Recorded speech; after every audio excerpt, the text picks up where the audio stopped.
in November. Joining me now is someone who is getting his state ready for this November's election in the midst of a pandemic. Alabama's Republican Secretary of State, John Merrill. Secretary, thanks for being with us. Hallie, thanks for having me as your guest. So, given that Alabama is allowing people to vote by mail if they have some COVID concerns, how confident are you that the post office is going to be able to handle any kind of an increase in absentee ballots come November?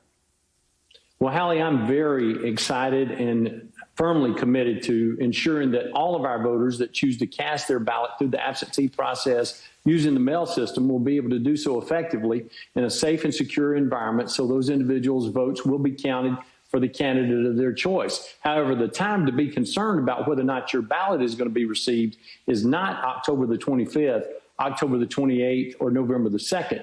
It's September the 2nd, September the 3rd, September the 4th, while you still have time to do something about it. So Chief of Staff Mark Meadows told reporters this morning over at the White House, as you know, I cover that as my day job for NBC, that he would recommend that people get their ballots in 2 weeks early. Don't wait for the deadline. Is that something it sounds like you're also encouraging folks in Alabama to do? Send your ballots in now rather than wait?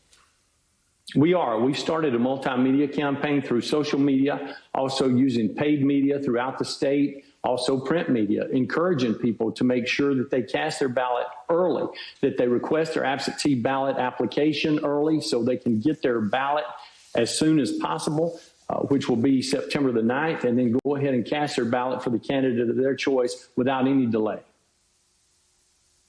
Have you had conversations with the post office, representatives from the USPS, about the potential for, as we're talking about, more people going ahead and sending in their ballots early this year as opposed to previous years because of the pandemic? What are they telling you, and yes, are you reassured? We have. And look, this is not a problem that's new. The first time this was introduced to me was in April 2016 at an Election Assistance Commission meeting that I attended in Carlsbad, California. In April of that year, we were notified by the Assistant U.S. Postmaster that they had significant concerns about being able to meet the needs of all the voters throughout the nation. Those have not been alleviated over that period of time. And what we are committed is we're committed to ensuring that our people have a positive experience using absentee voting by mail, but it's also incumbent on the voter to make sure that they're fulfilling their obligations to make sure it's done right and well. In your state, the governor there in Alabama issued a mask order, basically, to try to get a handle on the spread of coronavirus. And that is an order that goes until, I believe, October 2nd. If that order is extended again through Election Day, would voters then be required to wear a mask if they were to vote in person? No, Hallie, our order that the governor issued indicates that elections are exempted. So no one will be required to wear a mask when they go to the polls. And of course, that's not a part of being a registered voter in the state of Alabama. What we do want is to encourage all voters to wear masks whenever they go to the polls or whenever they're out at a shopping center or a ball game or any other activity that requires them to be outside their home, because that's a best practice according to the CDC. It's a best practice according to Dr. Scott Harris, our state health officer. So we want to make sure we continue to encourage that, but it is not required by law. Your office has been working to recruit teenage poll workers, and I understand that that is in part because they are tending to be perhaps less susceptible to pre-existing conditions as it relates to the possibility of COVID. Can you talk about that effort? Is it working, and why you're doing it?